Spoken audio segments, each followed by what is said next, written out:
Hi, my name's Russell Spatz. I'm an alcoholic. I really enjoy this group. I look forward to this group. I look forward to a lot every time I get to do a meeting because I look forward to try to help people and try to maybe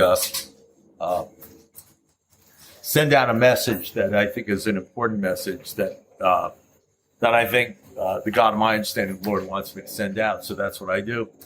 It so happens in this particular group, it's kind of interesting because I accepted. I've been doing step meetings for over 35 years now, and one of the groups I've gone almost every year and done a step series for them is the 12-step house. I don't know how many people are familiar with the 12-step house, but at the same time, I accepted this deal. I accepted the 12-step house. So on Tuesday nights, I go over there, and on Wednesdays, I come over here. So I'm on the same step. So I call this my redemption group.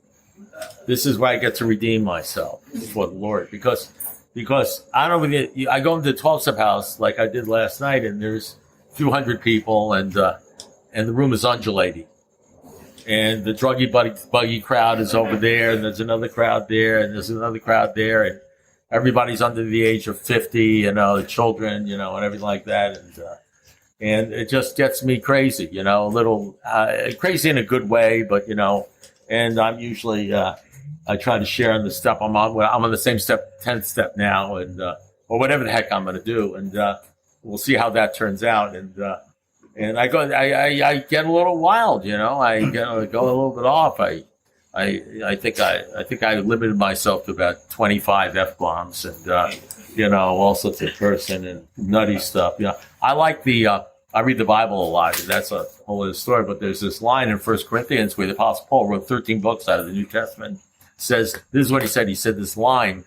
He said, I become all things to all people by using all means possible to bring them to God. I said, to the Jews, I'm this person. To the Gentiles, I'm that person. To the unbelievers, I'm this one. He says, I change, because I'm speaking to sailors, and I'm speaking to these people and that people. So I sort of I'd like to believe I'm like the Apostle Paul. I'm probably not even close. But actually, if you read anything about him, he would feel very comfortable in these rooms. He was like a whack job. But and I don't think he'd mind me saying that, if you know anything, if you ever read anything by the Apostle Paul, he's the one who says, I do the things I don't want to do. I don't do the things I want to. I'm a crazy guy. Who's going to save me? He's always off the wall, and he's the one that everybody looks to as being the real deal. So, so last night I went a little crazy, and I did my thing, and I come to this group and I want to go to sleep in a good way. There's a very relaxing atmosphere here, and you guys you look like adults. I mean, I know the truth, but I mean, you look like adults. Yeah, you make a good appearance. You're quiet and serene, and that kind of stuff. So I say, okay, I can redeem myself here. For whatever sins I did last night, I can be nice here. And that's a good thing. So whatever it is. So I'm going to talk a little bit about step 10 in a different type of way. This is such a weird deal as you grow up. And I'm in my 46th year.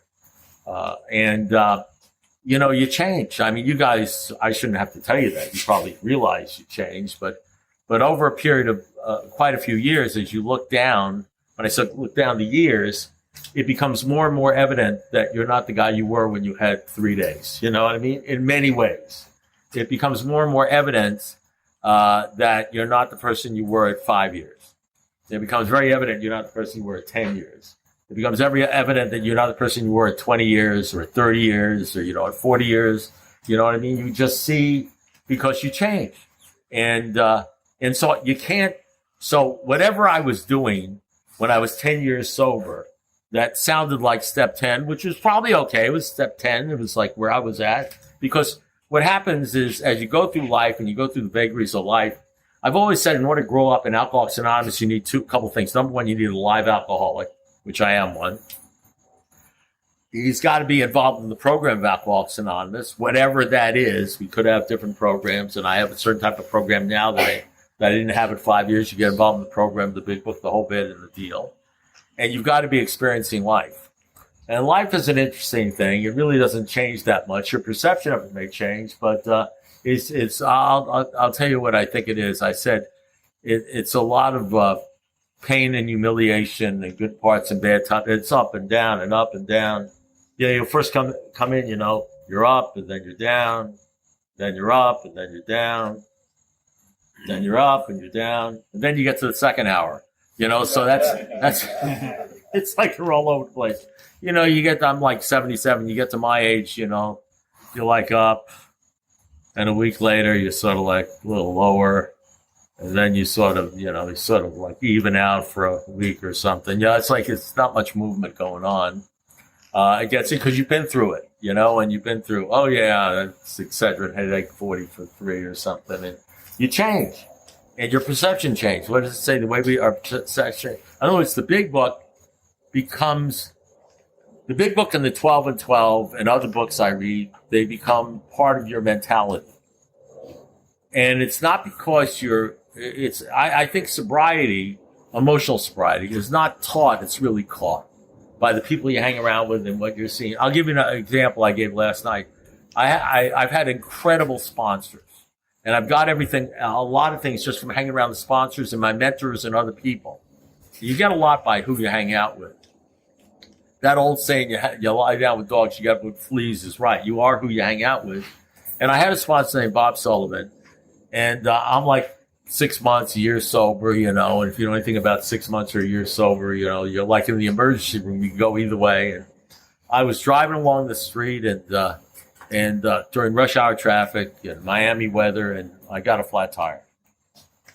And I'm in the middle of this, so I call up my sponsor, who's a used car salesman, right down the street. I said, I can't believe this, and I was all going crazy. I said, I have to be in court. I got a flat tire. I can't, and I'm going absolutely nuts. And so I said, I don't know what I'm going to do. I got this flat. And he says to me, you got a car? A lot of people don't have cars. You know what I mean? It's like common as can be. You know what I mean?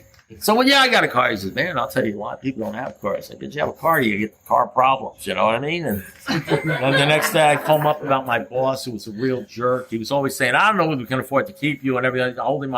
I said, I can't believe my boss. I hate my boss. He said, you have a job? Man, a lot of people don't have jobs, And then I call up Ray O'Keefe, and I'd say, man, I'll tell you, I feel crappy. This is the worst. I feel horrible. And he'd say, Russ, this may be the best you ever feel. You know what I mean? I said, it's like nothing. It was the kind of sarcasm that only an alcoholic can appreciate. I'm just like, because I'm sarcastic, and so you get that over, and I stopped calling up my sponsor and complaining. What am I going to do? I'm going to call him up and I'm going to say, I can't believe the way my wife is treating me. And he's going to say, oh, you have a wife? And so that happens, and, that kind of stuff with the people you hang around. And I'm just giving you a few examples. Happens over and over and over again. And after about a year or two of listening to different things and how people react and how my sponsors would handle other people had questions and everything, all of a sudden what happens is, without even knowing it, something goes wrong, and you say automatically in your mind, oh, you got a car. The toilet goes in your house, and you think about, I can't believe the toilet goes this, you got a house, you know what I mean? And then the next thing that happens is like 10 or 15 years later, shit happens, and you don't even think about it. You automatically look at it. You don't even look at it like it's a problem. You say, well, thank God I have a house. And all of a sudden, your whole attitude on how you face life changes. Life doesn't change.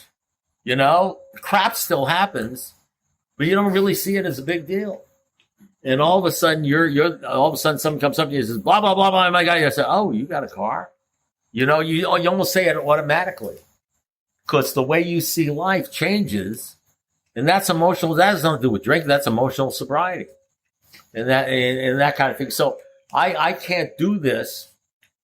I can't. Whatever I'm doing now is whatever I think about the 10th step and how I see it in my 46th year. So I can't give you 3 years or anything like that, because I don't even remember what I was thinking about back then. And so I want to what I want to do is I want to throw out some things about the 10th step, and that you may find interesting. I just hope I just don't want to bore people. And my biggest deal is I hope I give somebody something based upon what I'm seeing, different. Something I want them to get something different. Something. If you just walk away from there and say, "Man, I never thought about it. I never looked at it that way." I mean, to me, that's like victory. I never looked at it. I never even thought of it that way. To me, that's victory. Because I have a few. We have this disease that centers in our mind, not our body. The disease, the drinking is a symptom of our disease. The real disease centers in our mind, not our body. And I think over a period of years, as crap hits us, as life hits us and stuff hits us, we learn a little bit more about how crazy we are. I mean, we think we're well. For the first part, when we first come in AA, we're so excited about I'm home. I'm with my people. This is unbelievable. This is the greatest thing in the world. This is unreal. It's like a really good cult. You know what I mean? And everything's AA and you're excited about it. And, that's sort of like the way, but what happens then stuff starts hitting you and you don't have necessarily the kind of anesthesia you used to use. There's other types of anesthesia you can use, get involved in, whether it be food or drink or porn or whatever it is you get involved in. But it's not like they can't arrest you for it. You know what I mean? They can't arrest you for driving while feeling sorry for yourself. You just break out and being obnoxious or something. And so what happens is you experience all this stuff and you get to see. It's like when one of my sponsees called me up and bad alcoholic, but he got really better really fast. After 3 months, he called me up and he said, Tommy called me up. He says, Russ, I think I have to leave AA. And he was doing fantastic. Going to me and say, my name's so-and-so, I'm an alcoholic and everything. He says, I got to leave AA. I said, Tommy, is this you? He says, yeah. So what are you talking about? He says, I think I have to leave AA. I said, what are you talking about? He says, I'm not sure I'm an alcoholic. I said, what do you mean you're not sure you're an alcoholic? You were coked out on a probation officer's floor. You were drinking. You couldn't stop drinking. Your hair was... I was telling him all this stuff. I said, you love AA. You go to AA. You've been going to AA and everything's worked out for you and everything like that. He says, I know, but I think I have to leave. I said, what do you mean you have to leave? He says, I don't think I'm an alcoholic. I said, what do you mean you don't think you're an alcoholic? And he says, Russell, and then he sort of lowered his voice like he was whispering. He didn't want anybody to hear. I have no idea where that came from. He said, listen, I says, what? He says, Russell, I think I may just be crazy. I said, Tommy. He said, what? He said, Tommy, listen to me. He says, what? He says, listen. I said, Tommy, you can be both. And he says this is a smart guy. He says, really? I said, absolutely. You can be both. Because he noticed there comes a point in time after the initial flush of being not drinking and you're so excited and everything, where you somehow, maybe at 3 o'clock in the morning, realize that you're flipping crazy, and then, what's this all about? I can't sleep. I'm nuts. I'm going crazy. I'm going up and I'm going down and everything like that. And it seems like every month and every year and everything that happens to you just gives you an idea of the parameters of just how crazy you are. And then sometimes you get the sort of feeling, this ain't never going to go away. You read the promises. You say, when are they going to happen to you? And then they start happening to you like on a Wednesday afternoon. For 3 minutes, you get, you're not worried about money or something. You're not worried. It like happens, you get to turn things over and stuff, but it happens slowly every once in a while. And you say, well, when am I going to get the rocket in the 4th of May? And it takes like a long time for, stuff to happen and for you to change. And as you change, and you read the book, all of a sudden you're reading a different book. You read 3 years, you read the book and you see one thing. 4 years, you read the book, you see another thing, and you read different things in the book. So the way I read the book now is different than I used to read the book. Because my experience, my sponsor used to say, when a man with experience meets a man with money, the man with experience will walk away with the money, and the man with money will walk away with an experience. Experience changes you over a period of time. I'll give you an example. Has anybody ever heard of somebody or seen somebody in a meeting that had sobriety for a certain length of time? 2 years, 3 years, 5 years, 10 years, who picked up again and started drinking?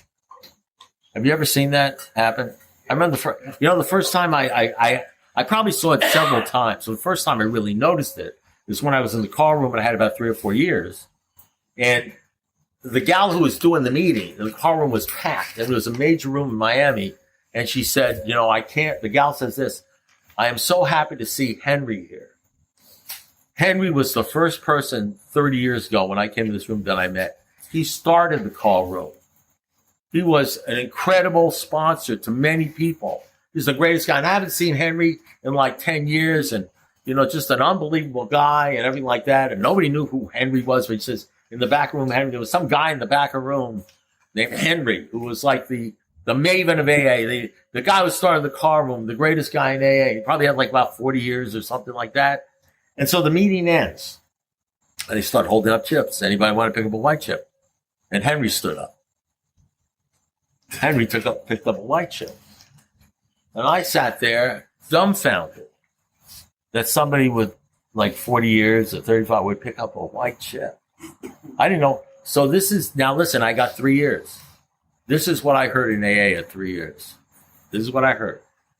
The one step you have to take 100% is the first step. Have you guys ever heard that? I didn't know that was bullshit. I just believed what I was told and what I read. That's the one step you got to take. That's what you know what I mean? So when he picked up that white chip, the guy with 40 years, who had sponsored everybody in the world, who had done everything, who had gone to all the meetings, the first thing I said to myself, and I was absolutely clear, this man obviously never took the first step. He just went to AA and started rooms and sponsored hundreds of people and did all this stuff and did all the steps and everything, did step series, but he obviously didn't take the first step. Boy, if that was true, it's interesting. There's a lot of things written in the book which you're gonna notice as you get older. Bill Wilson wrote this book when he had 3.5 years sober. Okay, and I believe it was divinely inspired.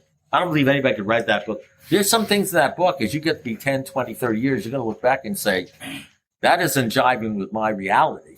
It's not jiving with my reality. That are sort of like, it's going to be different. It's going to be a different kind of deal where you're going to have to figure out what the book's saying versus what you're actually living and what you're seeing. And if the first step guaranteed not drinking, we wouldn't need a big book. All we need is like a bumper sticker.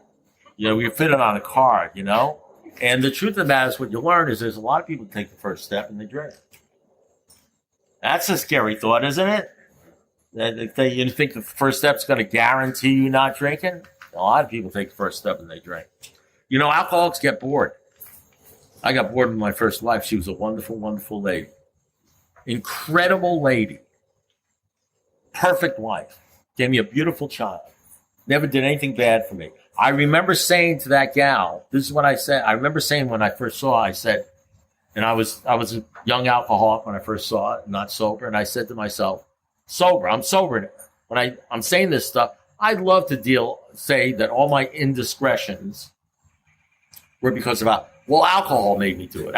Most of the people I heard them cold stone sober just because of my warped delusional thinking, And I first saw her, I said, man, if I could only have that gal, I'd be okay.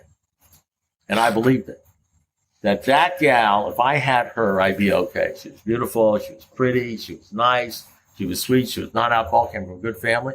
And I did what alcoholics like me do. I wanted what she had. I was willing to go to any length to get it. I weaseled my way and insinuated myself into her life. I met her. I met her family. It was wonderful. I got married. We had a son. We had a beautiful house and everything like that and all sorts of stuff. And I was a husband. And I was good to go for, I don't know. How long does it take before? You guys ever buy a new car? Like that new car smell and everything like that? How long do you think a new car lasts before you feel like you need to get another car? 2 weeks. A year, to a first scratch or something like that. So I think after about a year, I got bored with my wife. And I started looking at other women. Sober. Not sober the way we say emotionally sober. I just started looking around. And I would come home like at 3 o'clock in the morning after hanging out in the bar. I'd hang out in the bar. You know what I do in the bar? I'd sit there with a bunch of my friends who were single. And I'd say to myself, while my wife was at home with the kid, and I'd say to myself, man, if I was not married, I could have that one. And I was proud of myself because I never physically cheated on my wife. I was a man of integrity. And as my wife is sitting at home, as a matter of fact, I thought I was like a martyr, because all these other guys are cheating, running around, and I'm not doing it. I'm just sitting there looking, thinking about cheating. thinking about why, if I wasn't married, I'd be okay.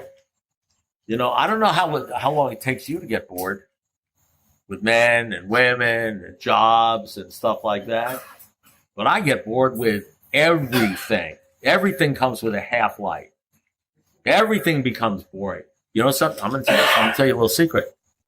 Meetings can become very boring. Sponsors can become boring. AA can become very boring. Especially if you're surrounded by worldly clamors. By football games and baseball games. It become a boring thing. Before you know it, you become, bored with AA. So what's the 10th step about? It's not about taking inventory, because we know how to take inventory. It says, what it's about? It's about continuing to take personal inventory when you're wrong promptly. And it's about continuing to do the nights. Continuing. It's all about, so people come in here and they say, why did you drink? He says, well, I stopped going to meetings. Well, I stopped talking to my sponsor. Well, I stopped sponsoring. I said, well, but they never asked the question. So you're told, just like I told, that unless you do it 100%, you're told that the reason people drink is because they stopped going to meetings. So you say to yourself, this is what I said, well, I'm just never going to stop going to meetings. Not realizing that all these guys that stopped going to meetings at one time was in AA saying, I'll just not stop going. I won't stop going to meetings. Or something like that, whatever the hell I mean. I'm not sure whether it's a double negative or not. But, they were all telling themselves, I'm just not going to do it. And they end up doing it anyway. And then you find an interesting thing. You hear about people that drink that are going to meetings. And then you find a very interesting thing as you grow up. You see people that are going to meetings and they commit suicide. You see a guy with 40 years sobriety in Alcoholics Anonymous who's doing step meetings, and he goes to the parking lot and he puts a revolver in his mouth and he blows his brains out. And then a very interesting thing happens. You get maybe about 25, 30, 35 years sobriety, and you have people come up to you. This is your experience, and they got 20 years sobriety, and they're depressed, and they're suicidal. And they're lonely. And they're not happy with their sobriety. And you see them all the time. They got 20 years and they're picking up 20-year medallions and everything. Man, I wish I could have 20 years. Then I'd be, if I wish I could have double-digit sobriety, I'll be okay. Because you assume they're okay and they're basket cases. And you don't know where to put that. Where do you put that? That guy should be rocking. I always thought that guy was doing well, because here's the problem. When somebody has 10 years, let's say, and they're having problems, the false pride prevents you from walking into a meeting when you're doing the meetings and people look and you have sponsors there. You don't go into a meeting and say, I feel suicidal. You know what I mean? You don't talk. You may not talk to anybody. You understand? You may not tell anybody. You're just going to handle it yourself, because you'll handle it with steps or sponsor more people, add things on. But and if you talk to anybody, you know who you're going to talk to? If you got 10 years, you're going to talk to the guy who has 15 or 20 years. You're not going to go to the guy who has 3 years and say, I got 10 years, because that's not the way it works in Alcoholics Anonymous. You're going to go to the guy with longer sobriety. So I don't get to work with people as sponsees that have, like, if I have 5 years, I don't get to work with guys with 20 years. I have no idea what it's like to have 20 years if I have 3 years. I just assume they're doing great. Now you get to be about 30 years and you're surrounded by people that have double-digit sobriety and they're picking up medallions and you think they're okay, and they're basket cases. They just haven't drank. They're not happy with their sobriety. You got 40 years, you get people with 30 years that are basket cases. And sometimes you see these people drink and you don't know where to put that. What do they didn't take the first step, they didn't take the sixth step, they didn't say. And after seeing that a lot, over and over and again, you try to figure out in your mind what's going on. How come it's not happening to you? And it's like a jigsaw puzzle. You take a piece here, and you get a whole lot of pieces that come in. And after a period of time, you put them together, all the pieces. There may be a piece missing, and you see a picture. You don't see the whole picture. You only see part of the picture. But the longer you're sober, the more you see different things going on. Part of the picture may be something you read in the book. Some part of the picture is something you read in the 12:12. Another picture you read in Dr. Bob and the Good Old Times. Another picture you read in the Bible. Another picture you read in Bill Wilson's The Next Frontier, Emotional Sobriety. Another picture you pick up in life yourself as you go through stuff. And all of a sudden, stuff becomes really clear that you never saw before, ever. You never saw it before, ever. And all of a sudden you're reading the book, and the book is the book is completely different than the book you read when you first came in. But you didn't see it because you don't know what you don't know. You just don't know. So what the answer is. So I'm going to read you something in the book. I see you guys see, I got the book here. You probably saw, if you saw me with the book, you probably thought, oh, finally we're going to have an AA meeting. You know what I mean? Yeah. Okay. So we'll see whether you think it's an AA meeting or not. Don't fool yourself. You know, I'm so full of surprises. So I'm going to read you something from the book, and I'm going to let you know what I read, how I read it. You and me might read it differently. I'm going to read you something that you've read all the time, 3 paragraphs out of Vision for You, that you've read and you have some sort of understanding of it. And I'm going to tell you what my understanding of it is. Okay? We'll see what you think. This is the first 3 paragraphs of Vision for You. For most normal folks, drinking means conviviality, companionship, and colorful imagination. It means release from care, boredom, and worry.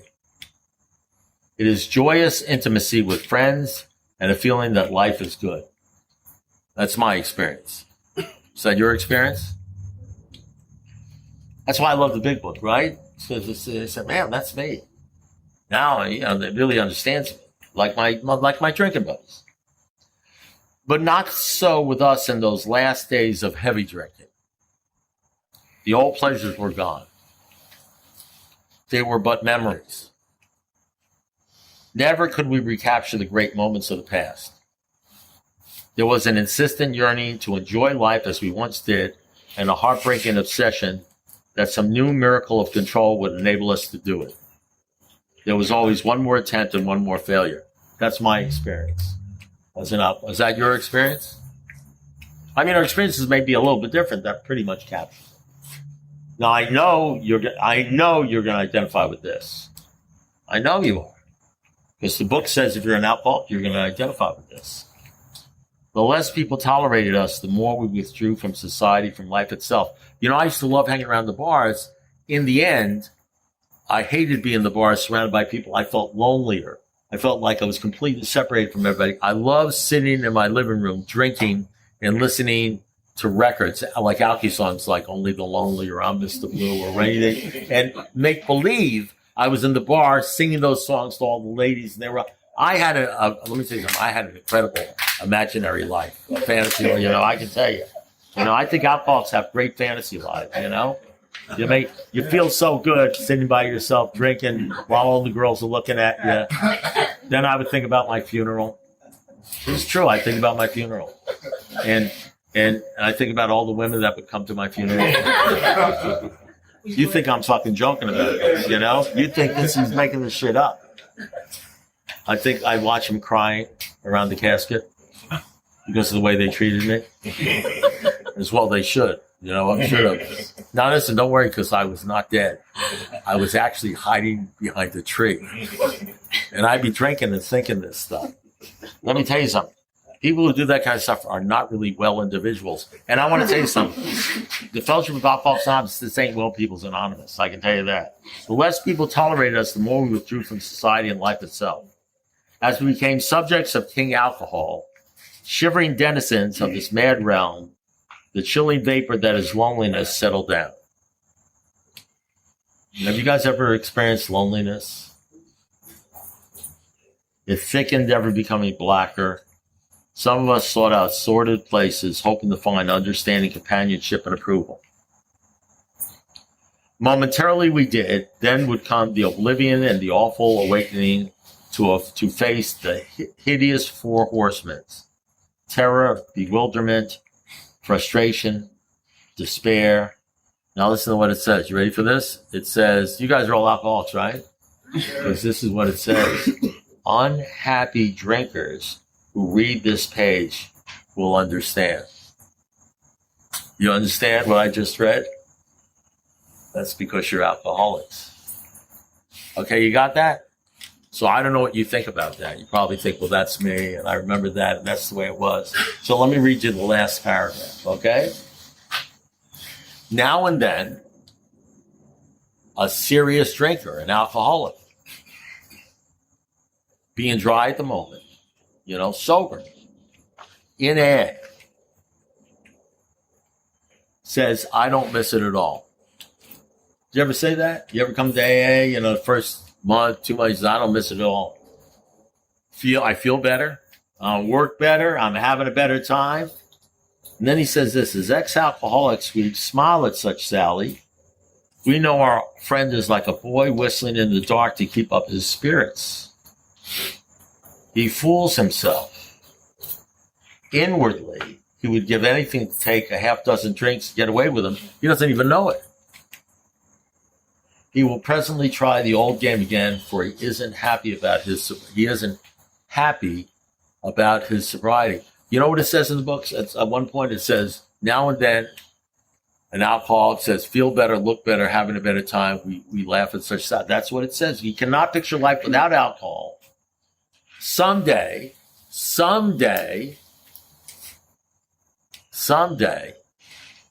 maybe 40 years down the road, maybe 30 years down the road, maybe 50, maybe 5 years down the road, someday he will be unable to imagine life either with or without alcohol. He will then know loneliness as few do. He will be at the jumping off place. He will wish for the end. So this is how I read it. This is how I read it. You know why? Because this is my experience in alcohol. This is my experience in AA. The way I read it is, if you're an alcoholic and drinking, eventually you're going to hit bottom, you're going to be lonely, and you're going to want to die. And if you're a sober alcoholic and you stop drinking, eventually you're going to be lonely and you're going to hit bottom, and you're going to want to die. And that's the way I read it. That's not the way you read it. That's the way I read it. That whether you're drunk or sober, eventually you're going to die lonely. And you're going to die of loneliness. You know why? Because you see AA and you look at everybody and you say everybody stays sober for 20, 30 years, and everybody dies happy, and everybody's happy in AA. And I look at AA and I say most people are unhappy and lonely. That many people drink and they commit suicide. And very, very few people have rocketed to the fourth dimension of existence, experienced much of heaven. That's my experience. That's not your experience. That's my experience. My experience is most people are drinking after 5 years, they're drinking after 10 years, they're drinking after 20 years. And even my experience is people who have 30 years who are coming up to me and they're unhappy with this. Now I'm going to tell you something else that's very interesting. You know who wrote this? Bill Wilson. Remember? That's why it's the divinely inspired, I think. Bill Wilson wrote this. He also said there will come a time in every alcoholic's life that he'll have no defense against the first drink. He'll have no defense against self-pity. He'll have no defense against depression. He'll have no defense. His defense has to come from God, from a higher power. Remember? He wrote that. At 3.5 years sober, he wrote that. 22 years later, he was that guy. 22 years later, he wrote The Next Frontier, Emotional Sobriety. You know what he said? I've noticed. He said, I've just gone through the worst depression I've ever had in my life. You know something? Did he stop going to meetings? No. Did he stop doing the steps? No. Did he stop sponsoring people? No. He didn't know anything about Alcoholics Anonymous. He never took the first step. He did everything right, every step right in AA perfectly. You know what I mean? If it's possible, do it perfectly. And he wound up like that guy. And he said, and I noticed it, I don't know whether you guys have read it. I keep on encouraging you to read that particular thing. And you know what he says? I've noticed that there's a lot of old timers that wind up in the first situation. They passed the booze test, because you can pass the booze test, but they have no emotional sobriety. I was talking to a guy the other day with 37 years because somebody told me, would you talk to this guy? I said, sure, I'll talk to him. Have him call me. So he wrote me and I talked to him. I said, hi. I heard you want to talk to me. I said, well, you told me what the problem is. He started telling me the problem, and I always try to help people. I always assume people that say, would you help me, are actually looking for help. You understand what I'm saying? I was on Relay for 8 years. People call me up. No, you call me up, I'm going to try to help you. But thank God, thank you, Lord. Thank God I haven't turned into a codependent. Just the opposite. God saved me from that, working this deal. You work with enough people, you don't want to be captured by it. And after about 30 minutes of this, I realized I cannot. I realized, like Dr. Young realized, he says, I can't help this guy. This guy's not even listening to me. Every time I start with a sentence, he interrupts. He says, no, you don't understand. Apparently, after 46 years, I don't understand shit. You know what I mean? I just don't understand it. You know what I mean? And he's saying, but this, but that, but you don't understand. You're not getting it, or blah, blah, blah. And I don't want to get into arguments with people. I mean, you're going to ask the only guy I ever fired, as far as an outfit, I said, you really have to get somebody else. He says, because I'm not involved in this thing to argue with you. You must think you come to me to talk to me so you can argue with me. I don't do that, I come from the Dr. Bob School of Alcoholics Anonymous. You do what I order you to do. There is no suggestion. You come to me for help. I assume you need help and you want what I have. I'm going to tell you what I think you need to do. I'm not going to get into an argument with you. If you don't want to do what I say, you got to find another sponsor. Get somebody that you want what they have. I'm not in this game to argue with you. I'm going to do whatever I can to try to explain to you and everything like that. But I'm not going to explain to you the 16th time.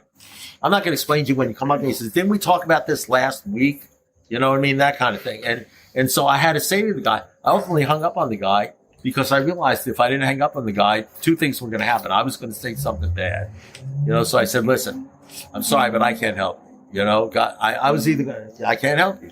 I mean, I can't help you. I'm sorry. The first thing I realized is if I kept on talking to him, I was going to say something bad that I was going to regret. And I don't like to be put in a position where I have to make an amends to a crazy person. And the second thing I realized, if I spoke to him 5 more minutes, I would have to join Alan. And I lived my entire life staying away from that deal. You know what I'm talking about? So I don't run into any burning houses or try to fix people who are unfixable because they haven't suffered enough. That kind of deal.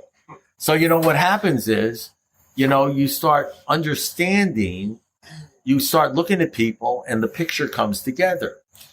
And you look at people that are depressed, who are lonely, who drink again, who leave AA, who do all the stuff where they're failures in every possible respect, drunk or sober.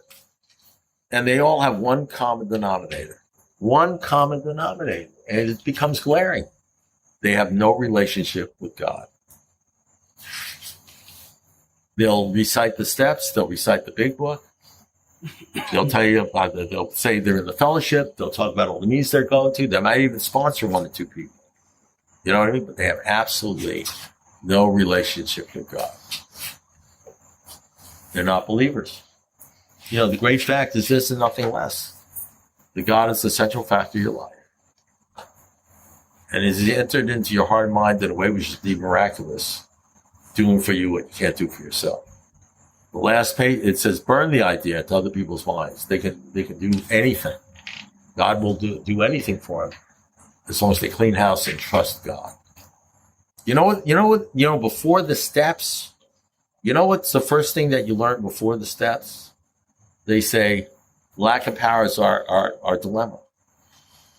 We had to find the power by which we could solve all our problems. Not only the drinking problem, all our problems. And you know what it says? There is one who has all power. Did you know it says that in the book? It says there's one who has all power. That one is God. May you ready for this? It says, may you find Him now. Sometimes now is 30 years from now. Because have you ever heard anybody in AA say, I had a real problem with God? How many times have you heard people say, you know what my problem was? I had a problem with God. Everybody who comes in AA has a problem with God. I had a problem with God. You know what I mean? I had a problem with God. So if you have people that have a problem with God, they don't generally go to meetings where they talk about God a lot. They get uncomfortable. Even guys from 15 years go up to me and say, don't talk about the God thing. You're making people uncomfortable. You'll hurt the newcomer. So let me tell you something about Bill Wilson. Now I'm not even going to go. You really need to read his essay when he said, I got it all wrong. You know what? Dr. Bob didn't have a problem with God. He was a major God. He was a believer. He was a Christian guy. He was a believer. He was a born-again guy. And they both worked the same program. The only difference is that Dr. Bob worked it with a total belief in the Lord. Dr. Bob, if you read Dr. Bob the good old time, he said, this is what he said. The books we found absolutely essential were 1 Corinthians 13, Sermon on the Mount, and the Book of James. You know who said that? Dr. Bob. You know that part of the book that says, really haven't seen a person fail has thoroughly followed our path? That's what they did. You know what? In the beginning, you couldn't go to a meeting unless you did what's called the surrender, where you got on your knees either by the hospital bed and you had to give your life to God. You know how you ever go to a meeting and a guy says, well, if they had talked about God when I came in, I wouldn't be there. You want to know something? He wouldn't have been there in the first 4 years because you couldn't go to a meeting unless nobody was talking about, everybody knew what they were getting involved in. You know what the only book they used in the first 4 years? The Holy Bible. That's the only book that he says. Dr. Bob says, he says, if somebody asked Dr. Bob, what's AA about? He said, the entire philosophy of AA is in the Sermon on the Mount, Matthew 5, 6, and 7. Do you know the first meeting in AA was Dr. Bob reading the Sermon on the Mount? I mean, there's so many examples of this. If you read the literature, it was a big deal the first 4 years. Rarely have you seen a person fail as thoroughly followed. There was a big deal the first 4 years. The most important things before any of this, that thing where it says there is one who has all power, that one is God, but you find him down now. You know where that's said? Before the steps. You know what the steps are designed to do? To help you find God. To help you build a relationship with God. You know how I know that? I'll tell you how I know that, because in More About Alcoholism, in chapter of the Agnostic says, if a mere code of morals or better philosophy of life would have helped us, we'd be sober a long time ago. But it didn't help us. We had to find a power that would solve all problems. And then, of course, we have to talk about God. Period. Here's where the problem happens with agnostics. Agnostics. Do you think 90% of people in AA are believers? Is that what you see when you go to meetings? People talking about God a lot. Do you think they're believers, or do you think it makes them uncomfortable?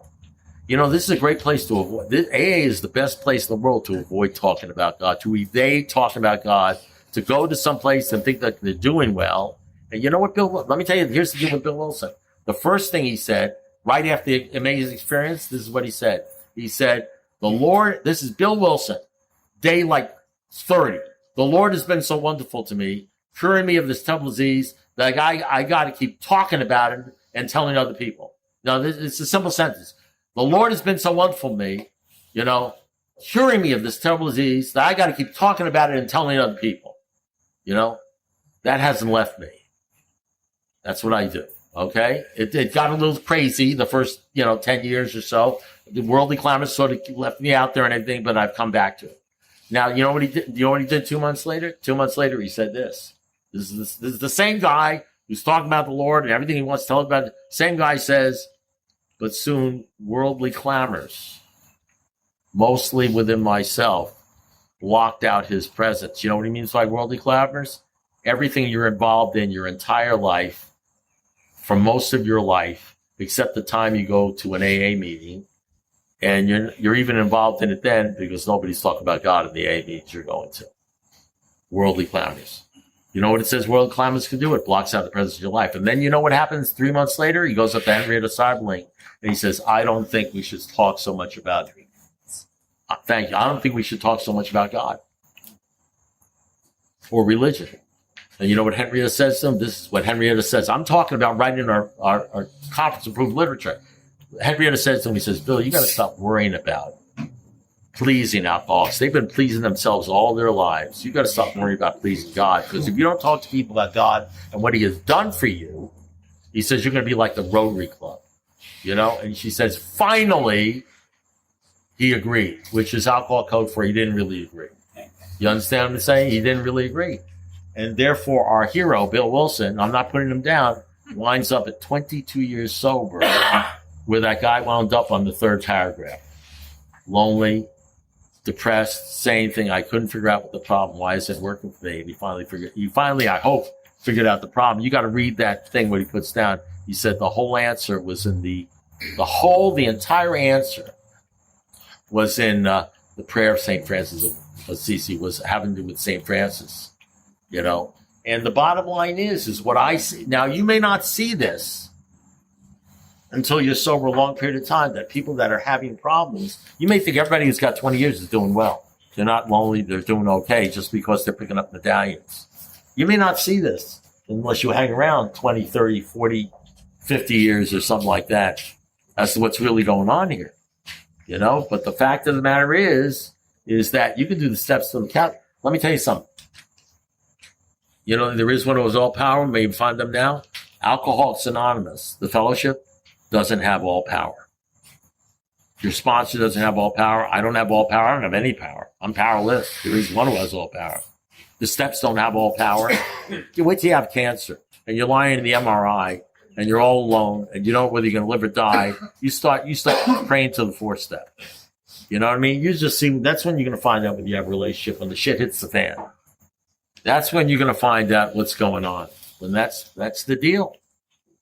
And that's the problem, because this world, there's this right line out of the Bible that reads, says, do not love the world or anything in the world. And what I found out in my life is that when I have a true relationship with God, I understand that I actually understand. Because it's a funny thing. The God of your understanding can look awfully like you. It's surprising. You could sort of look at God and you say, man, he looks like me. He likes me. He forgives me. There's no rules. I can do whatever the fuck I want to do and everything works out. When the God of your understanding doesn't look like you and you realize you're undisciplined and he disciplines you and you start following the rules, you'd be surprised how much you don't look at other women if you're a man. You'd be surprised when you focus upon God how you don't look at the world. You'd be surprised when you focus upon God, you would rather be in the firing line of life helping out folks than at the football game. You'd be surprised how much the things of this world don't excite you. You don't care to go on the cruises anymore. You don't care to go on the vacations anymore because you'll miss your A meetings because there are people there that need help. You'll be surprised how much you become the central part in your life. And somebody asked me, I don't have a bucket list. This is my bucket list. This is my bucket list. Another meeting. Going to, they asked me to come to Alliston to share. That's my bucket list. Just telling one more person about how incredible it could be if he could possibly just give himself over to God and forget about all this other stuff and trying to tell what I found. This is my bucket list, All it takes, you start looking around at that redhead, you look around at this, you look around at the money and everything like that, and you don't even realize all of a sudden you find yourself in Bill Wilson territory when he had 22 years. And that's why people and you go to meetings, say, don't drink, you go to meetings. Let me tell you something. Don't drink and go to meetings become real boring if you haven't drank in about 22 years. If all you hear when you go to meetings is don't drink and go to meetings, don't drink if your ass falls off, it can get extremely not exciting for you if you got 20 years or 30 years or 15 years or 5 years. And all of a sudden you start looking around and you make little excuses like, I got 5 years recovery. I can go to the baseball game. I can go to the football game. These guys are freaking crazy. You know what I mean? I didn't get sober not to live life and go out and do all this sort of stuff. So go ahead and do that. And you'll be the guy picking up the next white chick. Now I'm just telling you this is my experience. I'm just telling you my experience, What does it say in the big book? Each alcoholic in his own manner and his own point of view, using his own language, talks about how he got a relationship with God. What does it say on the last page of the big book? It says, you may not know us, but that's not important. Your real reliance has to be on God. He will show you how to create the fellowship you crave. He will show you who to hang out with. See to it your relationship with him is right. And great. Don't see to it that your relationship with AA is right or the fourth step is right. Or see to it that your relationship with him is right. And great events will come to pass for you and countless others. So people who become believers, and not because half measures avail you nothing, there is no middle of the road solution. You can't be lukewarm about this stuff. You either do or you don't. What's your decision going to be? People who become believers in this thing, you want to know something? They don't leave AA. They don't stop working with people. They continue. You know why? Because it's more important to them to please God. Like Bob Smith, it's more important to them to please God than to worry about their shoes or how much they weigh or any of the other stuff you worry about when you're thinking about the world. And that's just my experience. So that's all I have to say. Recovery inspiration is sitting right there waiting for you. Rocketed.org AA speaker recordings brings real voices and real stories straight to your ears. Subscribe now so you never miss a new recording dropping. Keep that motivation on tap and help spread the word. Hit subscribe and let recovery find you every single day.